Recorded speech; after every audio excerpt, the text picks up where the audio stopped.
يا ربي صل على المختار طه البشير واغفر لنا كل زله وامحنا في النظير يا ربي صل على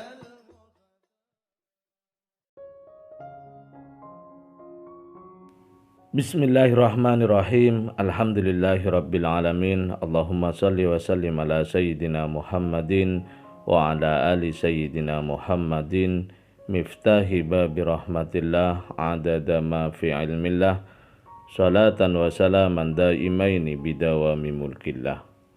Assalamualaikum warahmatullahi wabarakatuh. Sahabat online yang dirahmati Allah, alhamdulillah kita bisa berjumpa kembali. Mudah-mudahan kita senantiasa diberikan kesehatan, umur panjang fi taatillah, diberikan rezeki yang barokah, yang melimpah, datang dari segala arah tanpa susah payah, juga senantiasa mendapatkan taufik dan hidayah dari Allah Subhanahu wa Ta'ala. Pada pertemuan kita kali ini, mari kita ngaji bareng Habibana Novel bin Muhammad Al-Idrus, yaitu tentang ilmu dagang ala Rasulullah Shallallahu Alaihi Wasallam, sukses dunia dan sukses akhirat. Pada kesempatan ini saya dikasih kepercayaan untuk berbicara tentang ilmu dagang sukses. Ya, miturut Kanjeng Nabi Muhammad SAW. Ya, ilmu dagang sukses menurut Kanjeng Nabi Muhammad SAW terkhusus di bulan suci Ramadan. Nah, ilmunya Rasulullah SAW itu bisa diterapkan di semua bulan. Ilmunya Rasulullah SAW itu berlaku di setiap saat. Sehingga ketika diterapkan di bulan Ramadan, benefitnya itu bertambah. Ya, keuntungannya bertambah dengan sendirinya. Kalau bahasa anak zaman now itu by system.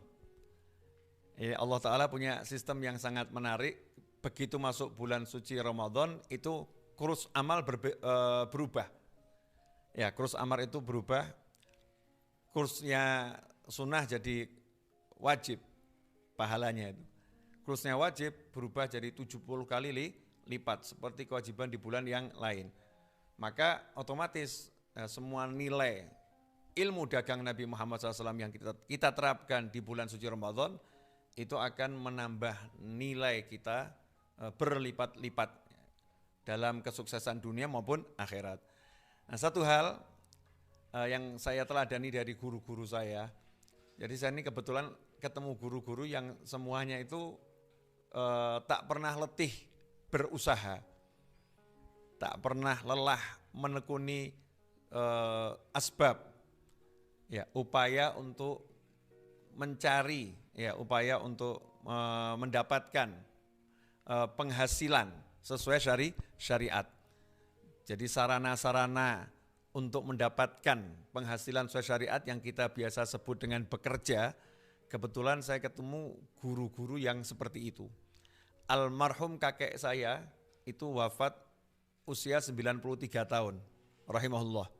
Ya, kakek saya namanya Ahmad bin Abdurrahman Al-Idrus, lahir di Pati, dulu pernah jadi guru, ya, di Pati juga, kemudian wafatnya di Kudus.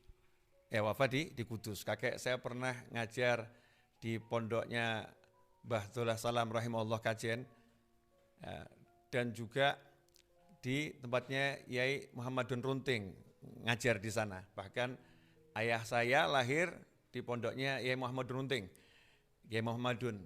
Kalau bibi saya lahir di pondoknya Mbah Dullah Salam. Jadi memang saya ini Solo tapi darah Patinya banyak.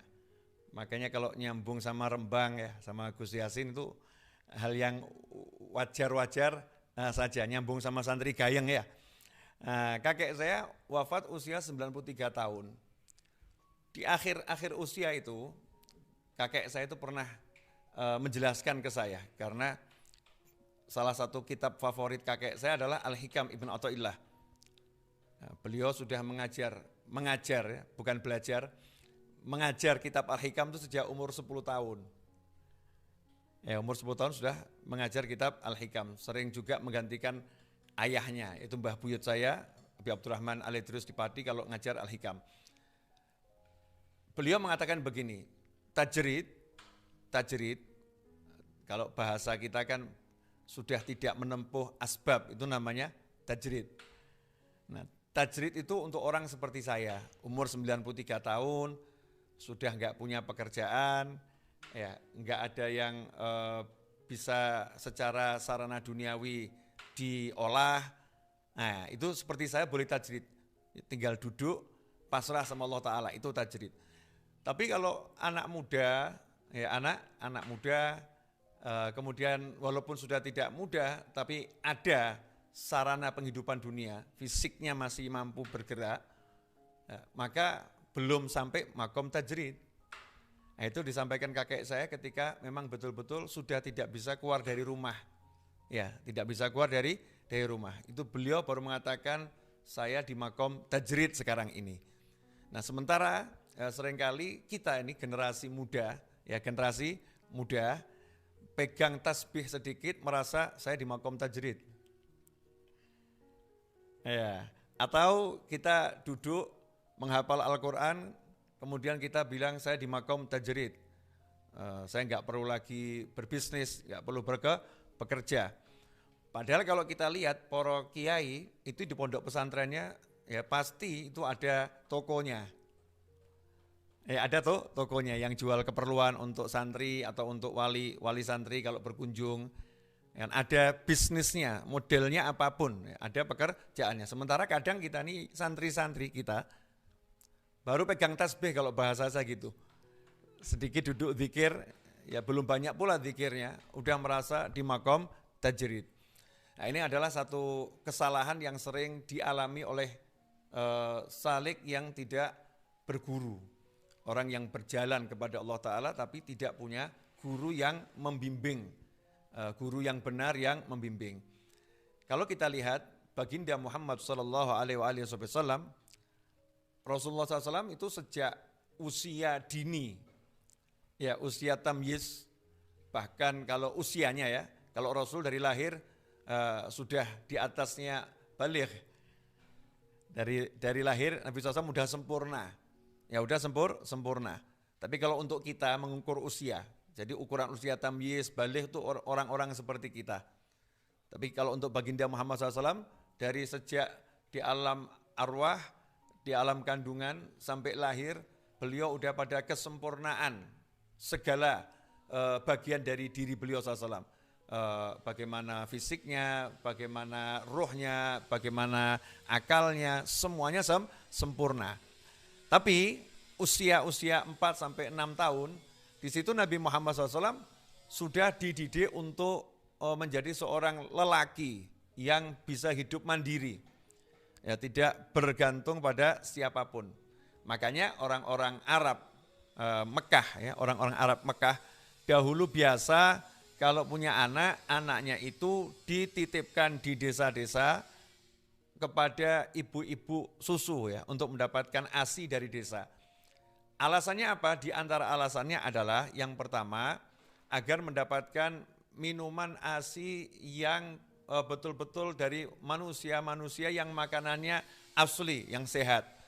Yang kedua, agar mendapatkan lingkungan yang belum terkontaminasi. Karena Mekah itu tempat berkumpulnya seluruh manusia dari berbagai bangsa dan suku dari seluruh dunia sejak zaman dahulu kala. Sehingga budayanya yang ada sudah budaya campuran, bahasa Arabnya juga udah kecampur dengan bahasa dari luar ya, dari luar. Maka dititipkan di desa yang masih asli budayanya, masih asli bahasa Arabnya, masih bersih lingkungannya.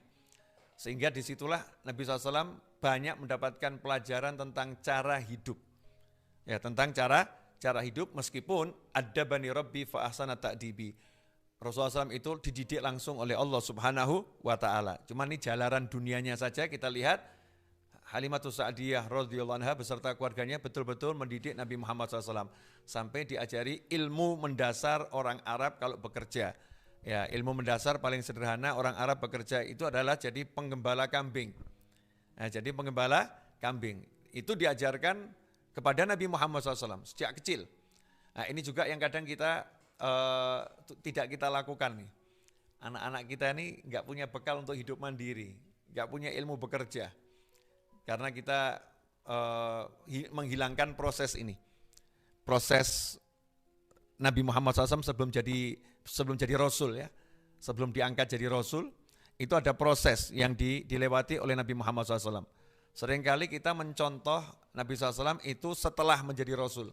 Jadi kita mencontoh sholatnya, kita mencontoh sholat beliau, kita mencontoh puasa beliau, kita mencontoh qiraatul Quran beliau, kita mencontoh bagaimana beliau itu hidup bertetangga, bagaimana beliau berzikir, dan lain sebagainya.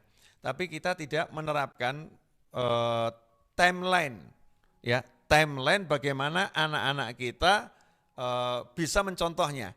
Dari umur sekian sampai sekian itu Nabi Muhammad SAW sudah mulai hidup mandiri, ya, hidup bersama orang lain yang akhirnya menjadi ibu susunya, ya, bersama masyarakat lain di kampung yang jauh dari keluarganya. Kemudian Nabi Muhammad SAW mulai dididik bisa kerja, jadi pengembala kambing. Setelah itu Nabi Muhammad SAW setelah wafat ibunya, setelah wafat kakeknya, diasuh oleh pamannya Abu Thalib. Apa yang dilakukan oleh Abu Thalib? Abu Thalib melakukan hal yang sama, mendidik Nabi Muhammad SAW untuk menjadi seorang pekerja tangguh, ya, menjadi seorang pengusaha, menjadi seorang pedagang. Maka saat itu Nabi Muhammad SAW diajak oleh Abu Thalib untuk ikut, ya, membantu beliau dalam berbisnis. Sehingga mulailah berdagang dari umur 12 tahun sudah sampai ke Syam, ya, sampai ke Syria. Umur 12 tahun ya sudah keluar negeri Nabi Muhammad SAW. Kalau bahasa anak zaman sekarang sudah ekspor impor. 12 tahun udah belajar ekspor impor. Ini ada timeline-nya, ya, timeline-nya. Kemudian usia 25 tahun Nabi Muhammad SAW udah sukses secara finansial. Ya, secara finansial udah sukses. Yatim piatu. Ya, tinggal bersama paman yang miskin dan anaknya banyak. Bisa melamar wanita terkaya di Jazirah Arab. Ya, bisa melamar wanita terkaya di Jazirah Arab dan wanita tercantik di Jazirah Arab, wanita yang dipinang oleh banyak orang-orang kaya dan orang-orang berpengaruh di zaman itu. Tetapi semua lamaran ditolak, yang diterima hanya lamaran Nabi Muhammad SAW. Menikahlah dengan Sayyidah Khadijah radhiyallahu taala anha. Nah, itu umur 25 tahun. Jadi kalau ditanya kesuksesan Nabi dalam berbisnis tidak diragukan, karena wanita yang ahli dagang pun, konglomerat di zaman itu pun jatuh hati kepada Nabi Muhammad SAW dari segala segi. Ya, dari akhlak beliau, dari kemampuan beliau berbisnis dan lain sebagainya. Lantas bagaimana cara bisnis Nabi Muhammad SAW? Nah, ini yang menarik, ikhwani rahimakumullah, pemirsa dimanapun antum berada. Rasulullah SAW itu mengedepankan dalam bisnis adalah pendekatan humanis, manusianya yang didekati. Jadi bukan pendekatan materi. Kalau kita ini seringkali jual barang, jadi yang dijual barangnya dulu. Kalau Nabi Muhammad SAW yang dijual adalah pelayanan. Jadi pelayanannya dulu dikedepankan, baru barangnya. Ya, pelayanan itu nomor satu. Pelayanannya sangat istimewa. Ini yang diajarkan oleh Nabi SAW dalam berdagang. Jadi mengedepankan pelayanan. Ya, bukan barangnya dulu. Barangnya pasti oke, tapi nanti dulu. Pelayanan itu nomor satu dalam kesuksesan. Nah, itulah yang diajarkan oleh Nabi Muhammad SAW, di mana beliau mengedepankan kejujuran dalam berdagang. Ini bagian dari pelayanan kepada pembeli. Ya, jujur dalam berdagang. Sampai beliau menyatakan pedagang yang jujur itu derajatnya sama dengan orang yang gugur sebagai syuhada. Gugur sebagai syuhada di medan laga loh ya, betul-betul perang. Kemudian seperti pahlawan-pahlawan kita yang gugur dahulu ketika memerdekakan Negara Kesatuan Republik Indonesia. Itu pahalanya sama orang yang jujur dalam berdagang, sama itu, yang jujur dalam berdagang juga makamnya makom syuhada. Sampai dijanjikan seperti itu. Ini menunjukkan Nabi SAW mengedepankan pelayanan, jujurlah dalam berdagang. Kemudian Nabi SAW mengedepankan senyum, ramah, ya, lembut, dalam ucapan lembut, wajah menyenangkan. Kemudian secara sistematis Rasul pun juga mengedepankan catat mencatat. Jadi pencatatannya itu rapi, detil. Ya, kalau yang di hutang apa, yang cash apa, semuanya ada detilnya. Itu yang dilakukan Nabi Muhammad SAW. Nah, kemudian kualitas barangnya, ya, menjual barang yang berkualitas dan dengan cara yang sangat indah dan harganya murah. Nabi SAW mengejar omset, ya, omsetnya yang banyak agar barang ini lakunya cepat, ya, menjual dengan cepat, menjual banyak dan menjual untung, nggak rugi. Nah, yang menarik, setiap kali seseorang itu berbisnis dengan Nabi Muhammad SAW, maka siapapun yang tersentuh dengan style bisnis Nabi Muhammad SAW, gaya bisnis Nabi Muhammad SAW, nggak akan cari orang lain. Ya, nggak akan cari orang lain. Semuanya puas, semuanya kemudian mengatakan, ya udah saya akan beli barang hanya dari beliau. Ya, saya kalau mau beli barang hanya dari beliau. Sehingga diceritakan setiap kali Nabi Muhammad SAW itu berangkat ke luar negeri membawa barang dagangan, tidak pernah lama, belum ditaruh, kalau bahasa kita sudah habis. Ya, belum ditaruh sudah habis. Bagaimana bisa seperti itu? Ya tadi itu, karena memang beliau mengutamakan pelayanan yang terbaik, kemudian juga barangnya berkualitas, yang ketiga harganya murah, ya, tanpa merugikan orang lain. Ya, tanpa merugikan orang lain. Ikhwani rahimakumullah. Nah, yang terjadi dengan kita saat ini, mungkin kita ini dalam berdagang, khususnya di bulan suci Ramadan, kita kurang meneladani ilmunya Nabi Muhammad SAW. Mungkin kita nggak berpikir gimana caranya menjual cepat, ya, dan untung dapat. Ya, menjual cepat dan untung dapat. Mungkin kita nggak berpikir bagaimana caranya yang beli tidak ingin pindah ke lain hati, agar selalu membeli barang kita. Di antara yang paling pokok adalah kejujuran dan juga tidak mahal, ya, tidak mahal, murah tapi nggak rugi. Contoh kejujuran yang diterapkan oleh para ulama, ya, dalam berdagang meneladani Nabi Muhammad SAW adalah Syekh Muhammad Ibnul Munkadir. Ya, Syekh Muhammad Ibnul Munkadir rahimahullah adalah seorang ulama besar, waliullah, yang punya toko. Ya, tokonya jual pakaian. Ya, jual pakaian.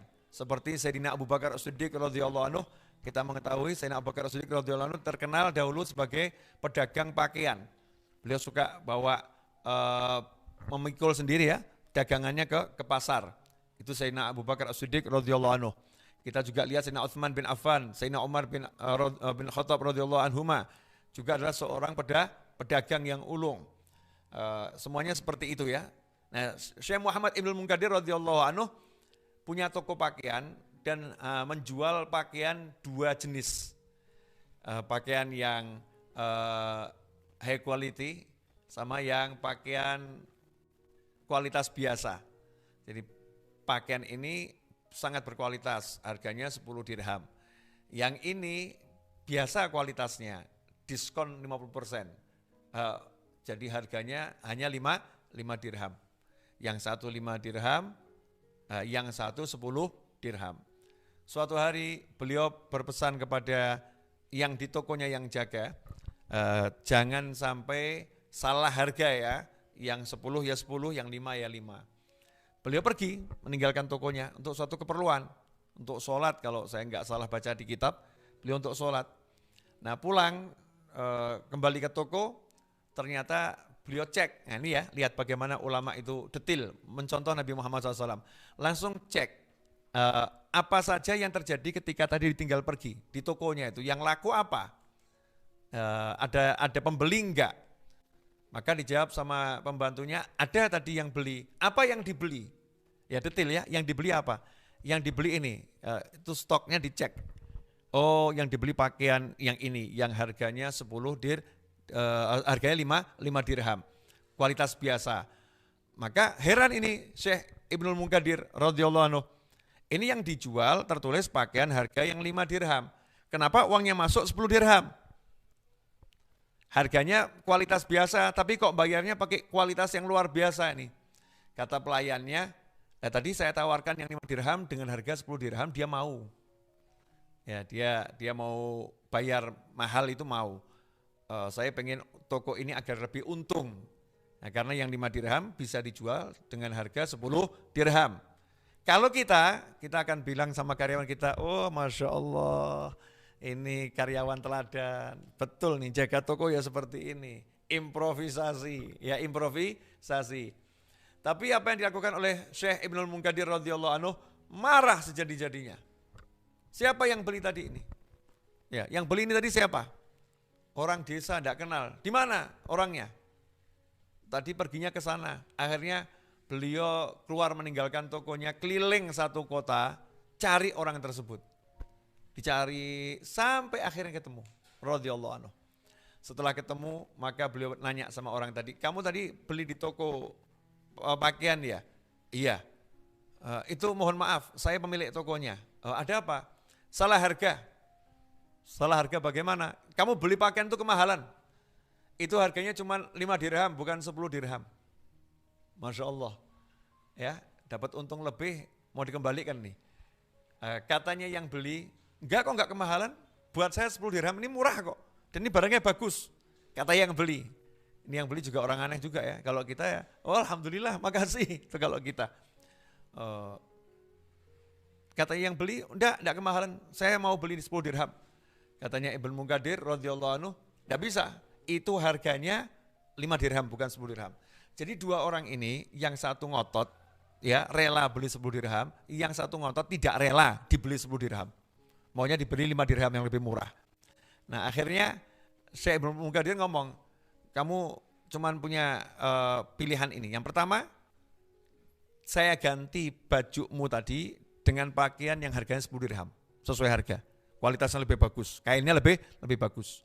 Yang kedua, tetap barangnya tetap itu, tapi saya kasih kembalian lagi 5 dirham. Saya tambahin, uang kamu saya kembalikan 5 dirham. Yang ketiga, uang kamu saya kembalikan semua, barangnya bawa sini. Gak usah beli barang saya. Ikhwan rahimakumullah. Katanya orang desa tadi, wah daripada pusing ya, orang aneh ini. Ya udahlah, bawa sini yang 5 dirham. Diterima yang 5 dirham, pergilah Syekh Ibnu Munkadir dengan hati lapang. Pergi balik ke tokonya dengan mengeluarkan uang tambah 5 dirham. Pulang ke tokonya. Maka saat itu orang dusun tadi ya, nanya sama yang di sekitarnya, sopo kui? Ya, siapa ini? Orang ini siapa ini? Orang kok anehnya luar biasa. Maka yang lain ngomong, kamu nggak tahu itu siapa? Nggak tahu. Itu Syekh Muhammad Ibnul Munkadir radhiyallahu anhu. Oh, itu Syekh Muhammad Ibnul Munkadir itu. Iya. Ya Allah, ini orang yang kalau di desa kami paceklik nggak ada hujan, kami tawasul bawa nama beliau langsung turun hujan. Ini orangnya ternyata, saya baru ketemu. Ya pantas memang orangnya solehnya luar biasa. Ikhwani rahimakumullah. Nah, ini namanya cara dagang yang untung dunia, untung akhirat. Yang dikejar adalah barokah. Ya, nilai tambah ukhrawi. Barokah ini kan nilai tambah yang nggak ada dalam buku ekonomi. Nah, dalam buku ekonomi kan 1 tambah 1 sama dengan 2. Kalau barokah itu 1 tambah barokah sama dengan unlimited.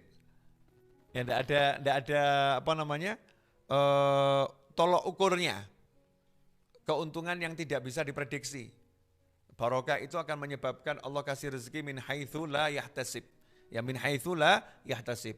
Nah, di bulan Ramadan seperti saat ini, saat contohnya masyarakat itu kesulitan waktu itu cari minyak goreng ya, atau mungkin ada mulai harga barang itu naik ya, harga barang itu tinggi karena memang bulan Ramadan banyak orang butuh. Kalau permintaan banyak itu kan biasa. Kalau barangnya sedikit harganya naik. Ya kalau naik wajar, nggak jadi masalah karena mungkin transportasinya memang naik. Jangan sampai kita memanfaatkan bulan suci Ramadan untuk mengeruk keuntungan di atas susahnya orang lain. Kemudian kita jual beras semahal-mahalnya, kita buka toko, kita jual makanan pokok semahal-mahalnya, jual minyak goreng semahal-mahalnya, karena kita punya stok yang banyak. Yang seperti ini sesuatu yang sangat tidak terpuji di dalam jalan yang dicontohkan oleh Nabi Muhammad SAW. Seharusnya ya kita justru ya berbagi dengan yang lain. Dengan mengurangi keuntungan kita secara finansial berkurang, tapi secara hitungannya Allah Ta'ala jadi bertambah. Itu termasuk sedekah sir, ya sedekah rahasia. Mestinya kita bisa untung 100, kok kita ambil untung cuma 10. Nah, yang 90 kita niatkan sedekah rahasia. Ini cara berdagang yang sangat barokah ya di bulan suci Ramadan maupun di bulan-bulan yang lain. Kita beri harga yang murah, tapi masuk akal tanpa merugikan kita, maka insya Allah apa yang kita lakukan itu menjadi kebahagiaan untuk orang banyak, dan tentunya kalau kita menyenangkan orang, kita akan disenangkan oleh Allah Subhanahu wa Ta'ala. Ikhwani rahimakumullah, kebutuhan pokok di bulan suci Ramadan ini meningkat, termasuk sekarang jadi kebutuhan pokok itu ya telur ya. Nah, telur itu jadi kebutuhan pokok karena untuk memasak ya sekarang orang butuh telur untuk masak macam-macam ya, butuh telur. Maka semua yang terkait dengan kebutuhan pokok jangan kemudian harganya kita lambungkan, jangan kita tinggikan. Kalau kita punya toko kelontong, kalau kita punya toko serba ada, maka usahakan. Yuk kita berderma tanpa orang itu tahu kalau kita lagi berderma kepadanya, dengan kita mengurangi keuntungan kita tapi menambah benefit kita. Kok bisa ya? Iya. Karena muamalah kita, partner kita bukan manusia, partner kita pemilik jagat raya, yaitu Allah Subhanahu wa Ta'ala. Yuk kita mulai berpikir berbisnis dengan Allah Subhanahu wa Ta'ala, dengan mengandalkan nilai-nilai tambahan yang sudah pasti diberikan oleh Allah Subhanahu wa Ta'ala. Ikhwani rahimakumullah, alhamdulillah tidak terasa saya sudah menyampaikan uraian singkat di bulan suci Ramadan ini selama 27 menit. Ya, 27 menit. Mudah-mudahan 27 menitnya ini barokah dan manfaat. Jazakumullah khairan. Wal afu minkum. Wassallallahu ala sayyidina Muhammadin wa alihi wasallam. Walhamdulillahirabbil alamin. Wassalamualaikum warahmatullahi wabarakatuh. Alhamdulillah kita telah menyimak penjelasan dari beliau. Semoga ilmu yang telah kita peroleh ini dari Habibana Novel bin Muhammad Al-Idrus menjadi ilmu yang bermanfaat bagi kita, keluarga, dan anak cucu kita. Inilah resep dagang yang diajarkan Rasulullah SAW agar kita menjadi pedagang atau pebisnis yang hebat, sukses di dunia maupun di akhirat. Metode atau style yang diajarkan Rasulullah SAW dalam berdagang secara garis besarnya adalah: yang pertama, service excellent, memberikan pelayanan terbaik, di antaranya mengedepankan kejujuran dan murah senyum. Yang kedua, pembukuan keluar masuknya barang dagangan. Yang ketiga, memperhatikan kualitas barang dagangan. Yang keempat, memberikan harga murah tanpa merugikan dagangan orang lain, yaitu dengan tujuan mengedepankan cepatnya perputaran dagangan atau omset penjualan, menjual dengan cepat dan untung juga didapat. Semoga kita bisa mengamalkan, meniru, dan mempraktekkan dari apa yang telah disampaikan oleh Habibana Novel bin Muhammad Al-Idrus. Semoga segala hajat baik kita segera diijabah, dikabulkan oleh Allah Ta'ala ma'al afiyah wal lutuf. Semoga oleh Allah Ta'ala semua usaha kita diberikan kebarokahan, diberikan kesuksesan, baik dunia maupun akhirat. Amin ya rabbal alamin. Wallahu a'lam bishawab. Semoga barokah dan manfaat. Assalamualaikum warahmatullahi wabarakatuh.